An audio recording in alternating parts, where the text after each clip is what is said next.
guys, welcome back to FKJsLoudthoughts for the week. I hope our week have started on a very good note. If you are new here, thank you so much for stopping by. I am Kende and I film about faith, lifestyle, motherhood, and every good stuff in between and all the gist. And if you're a returning subscriber, thank you so much for stopping by again. You already know I feel about you. Thank you so much. God bless you. So this week, I'm not talking about anything. I'm not giving you any talk about anything. I just want to give you a gist. A very funny gist. And I just remembered because while I did my photo shoot for my birthday in March, my husband was there and all. And the assistant photographer, the lady assisting the photographer, just asked, "How did you meet?" And I'm like, it was a very funny story. And I just started to come and share. So, how did I meet my husband? I got my husband in the market. Yeah, you heard me right. I got my husband in the market. Let me give you a background to the story. So in 2017, while I went to serve, I was posted to Oyo State for youth service. Sincerely, I wanted to go really far. I wanted to go to probably Kaduna or Abuja or Enugu. Those were the three states I picked far away. Then I picked Oyo that, I schooled in Ilorin, grew up in Lagos. There was no possibility that I would have been posted to Oyo State. My thought exactly. So I thought I was going to be posted far away. God answered my mom's prayer. I got posted to Oyo State. And from youth camp, they posted me to Ibadan. And sincerely, I did not like Ibadan for anything at that time, though. I felt it was not rowdy because Lagos was more rowdy, but it was just the atmosphere in Ibadan was quite aggressive and everybody would insult you for no reason. And, it was just somehow. I knew Lagos had this hustle and bustle spirit, but it was not, I don't know how to put it, but there was this aggression in the air. So I didn't like Ibadan. So that time, I always travel back to Lagos every weekend. And when I wanted to get an accommodation in Ibadan, my mom was like, no, like you're going to be staying with one of my aunties.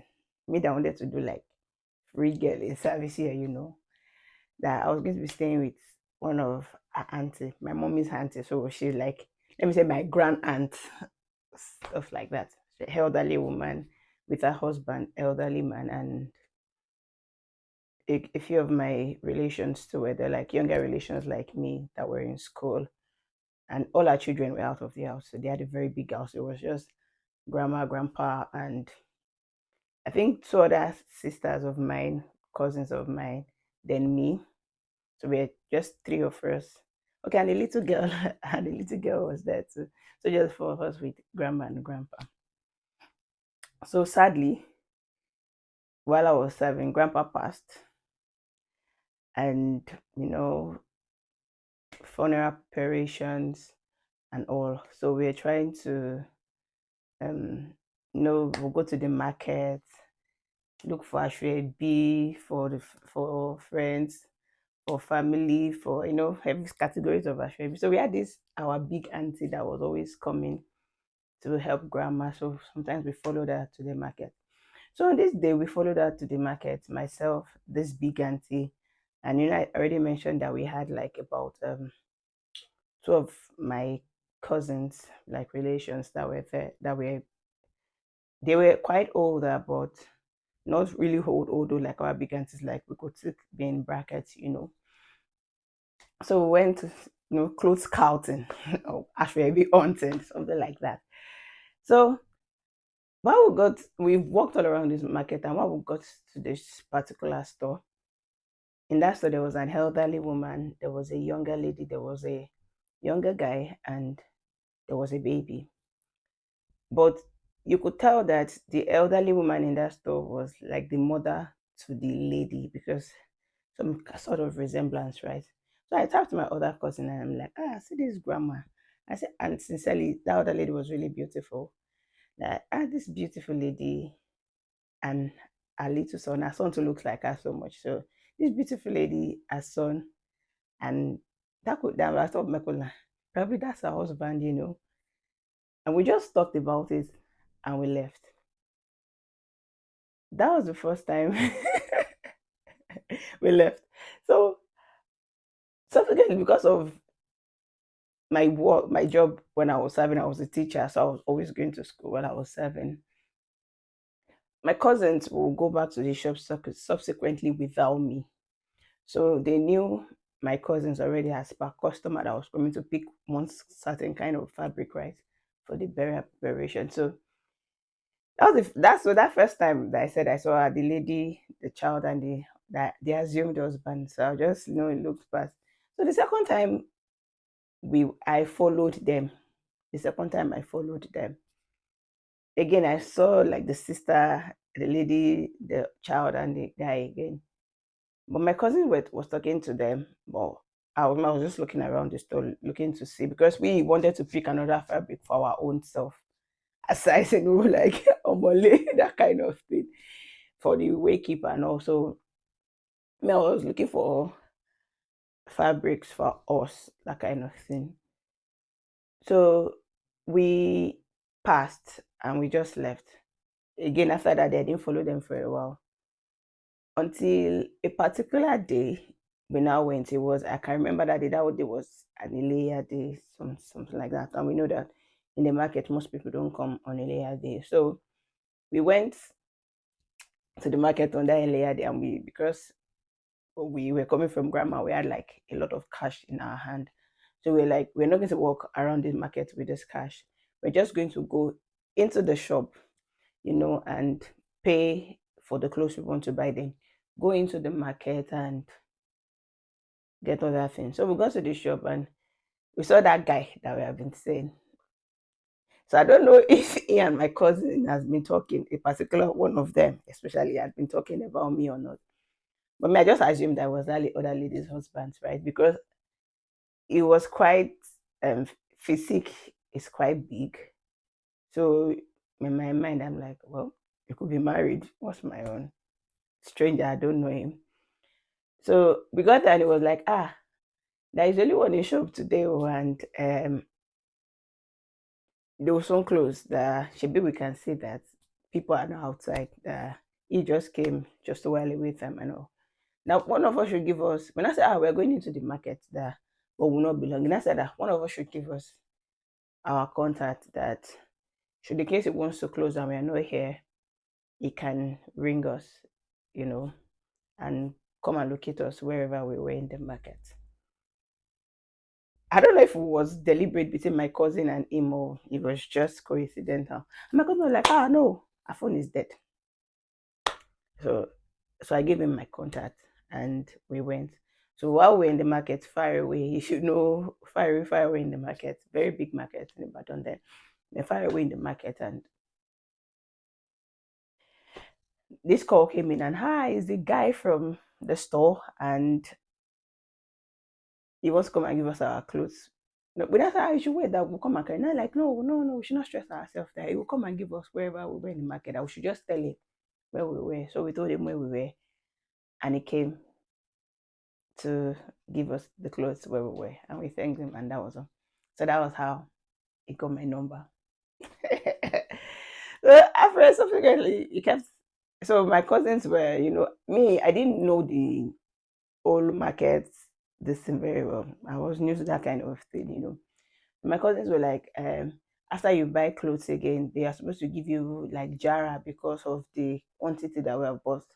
Like so it was so much that we even had to pick, like, what you're about call UKG, like you pick the first one is you're out of stock. You're picking like a similar one.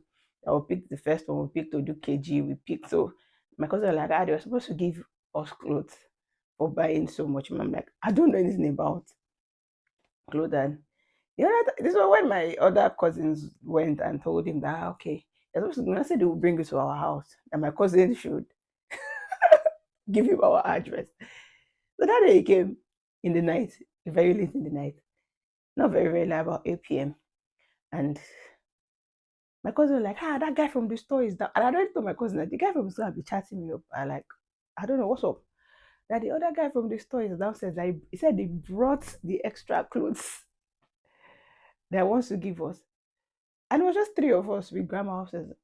The grandma we were living with was like, if mommy calls you once, you have to answer like immediately. And I told her that You should go and collect this now.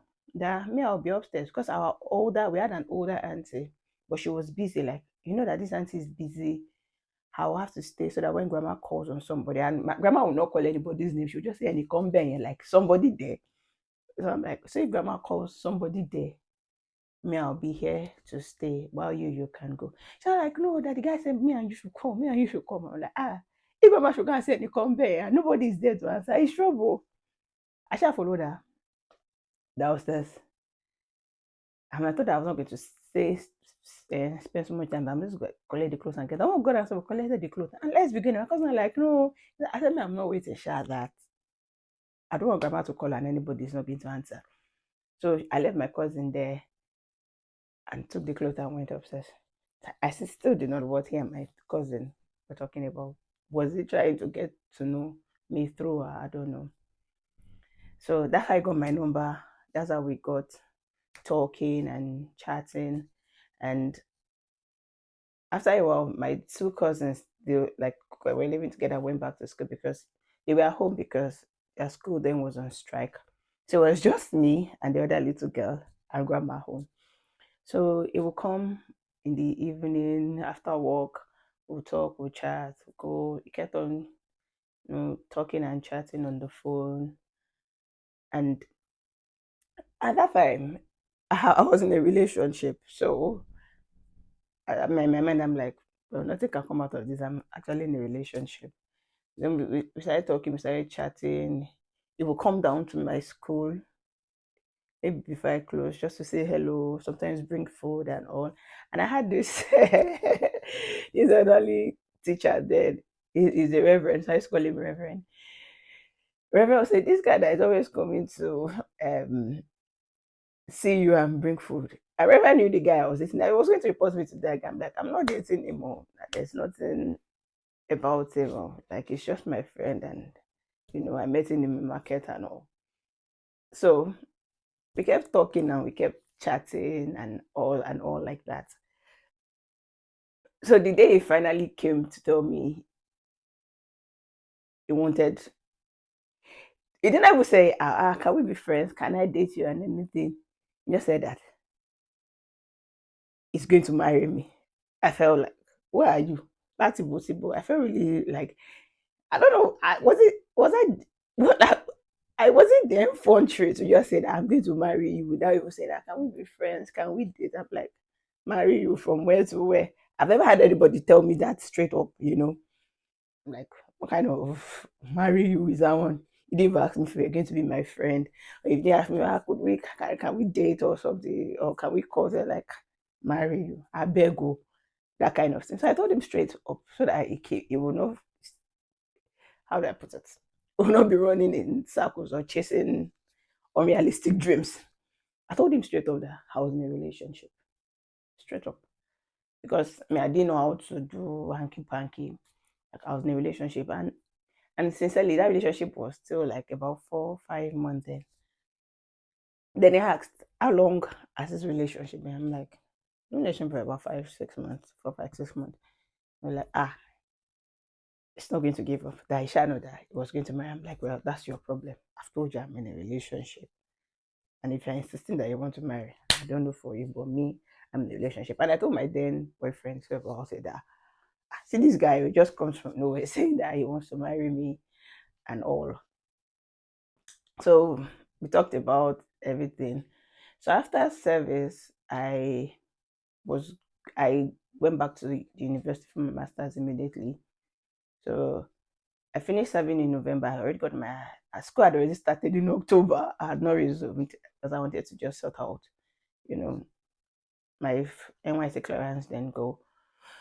So when I was living in Ibadan, I told him I was living in Ibadan. He will always call and just check up and chat. I told him that I was leaving Ibadan, that I was going back to Lagos first, dropped my things in Lagos, then heading back to Ilorin for my master's because I did my master's in University of Ilorin at that time.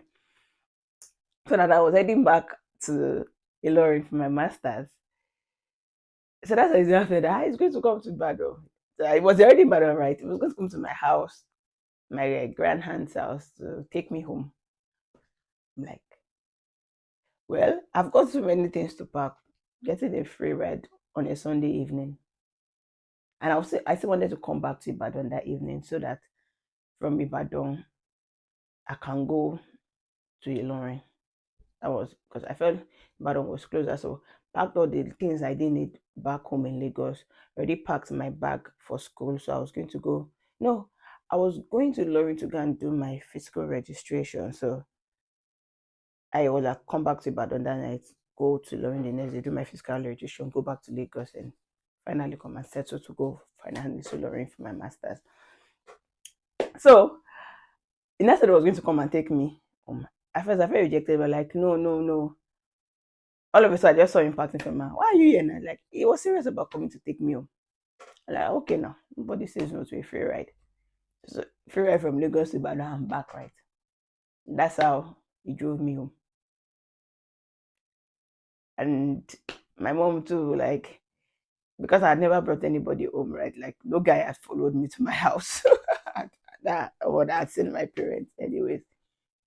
That's why my mom was like, "Hey, mom, I just turned my like, is it the one?" I'm like, "Who did I tell you that anybody is anyone? Just my friend. I just gave me a ride home and take me back to Ibadan." My mom was like, "Okay, oh." So it took me back to Ibadan, and the next day I went to Lorry. And when I was not finally relocating to Lorry, he still volunteered to come and take me. I'm like, ah. This man was shy in my face every time, trying to do one thing or the other for me, and you know, but we still kept talking, like made my stance know that I had a relationship and nothing was going about like that. So I was in a lorry, settled down in a lorry and all. That's how on my birthday in a lorry. And that was like, I think was my, I can't remember, probably 23rd. I think 23rd, yeah. That's 20, no, maybe 22nd or 23rd. I can't remember clearly now. But that kind of, I'm somebody that barely celebrates birthday. That's why anybody I used to like celebrating to me used to feel like a big deal because I'm somebody that barely celebrates birthday. So I just said I was going to, and it was on a Sunday, so I said I was going to just celebrate the birthday, you know, and like that. So I was with my few classmates in Ilorin that time, my neighbors. That's how this guy showed up. I'm like, ah, ah. I'm like, did you come and drop me in my house in Ilorin so to know where I'm living so that I can just show up at any time? I'm like, no, I'm not going to tolerate that kind of thing. But like, but it's my birthday now. And is it that he has looked into my room and I say I've called friends there and he's not my friend again? I'm like, yeah, my friend, but I did not invite you. You invited yourself. I'm like, am I not going to tell him to go back to Ibadan? I'm going to invite him in and like, okay, I'm just going to invite him in and, him, it's chatted with my friends and all. And that's how one of my friends, Rahima, I'm going to call your name in this video. Rahima was going home that evening and she called me to the side. Is that your boyfriend? I'm like, no, that's not my boyfriend. Are you sure it's not your boyfriend? It's not my boyfriend now. I've got my boyfriend in Lagos. And my boyfriend actually sent his friends to bring me things on that day. And for them to take me out. So those one took me out and I left the one that came from Ibadan inside. So when the one I came back from my boyfriend's friend that took me out there, when I was like, it's not good that you left your boyfriend and followed your other friends. I'm like, he's not my boyfriend. I told you he's my friend from Ibadan. And you know, I did not invite him, he came by himself. So you have to wait for me to follow what my plan was for the day. So he went back to Ibadan and we kept talking and we kept talking and like that. Just friends, casual talks and all. That's how my previous relationship, something shall happen. We shall, we're not together anymore. But it was still there. But it did not stop his intention of you are going to be my wife. You're going to be my wife. Like just on that parkway. It's going to be your wife. So it did not stop like that. It kept on and all and all and all and all. And at the end of the day, we became really close. He did not say ask me if I was going to date him or anything. We're just talking and talking and started introducing me to people like his friends. Then there was a time I went for a conference in Ibadan at UI. I was coming to see me, then took me and introduced me to his mom. I'm like, what kind of thing is this? And that yeah, we had today. So, but when I finally asked him that, when did he first see me? I told him that the first time I saw him with the lady and his son. That's like, so apparently that lady is his sister, his elder sister, and his older sister's son. So and then I asked him like, when was the first time he saw me or he noticed me? He said the day I noticed him, I was telling my cousin that look at this cute couple and their child, that he didn't notice me then. There was a particular day that we came. You remember the clothes I was wearing? I remember that top very well because one of my favorite top when I was 7. I had this pink top and a black jean, and I was on a slippers with my hair packed. Because usually I don't place my hair so much then, so I was just always pack my hair with my hair packed. And we were leaving the shop, heading out. And he looked out and asked like somebody around her, who is that lady on pink going? And the person said, it's one of the customers that were picking this particular fabric. So that one showed him the fabric we were picking. So he had eye on, okay, when they come back to pick this particular fabric, he would look for me. But apparently I wasn't coming my cousins, like I said, over time. So he'd been speaking to my cousin that there's one of their sisters, like that, like that, like that. So that's why I feel like the day he took my phone number was like an arrangement between himself and my cousin. But I never even asked my cousin if it was actually preset or it was just coincidence. So that's how I met my husband. And we've been married for 5 years plus now. So just so that you can meet your husband anywhere, anyhow, and by any chance. So I hope you enjoy my gist about how I met my husband. So if you put it in your comment section now, how did you meet your husband, or how did you meet your boyfriend, or how did you meet your spouse? I'd like to hear your comment about that. Thank you. Bye.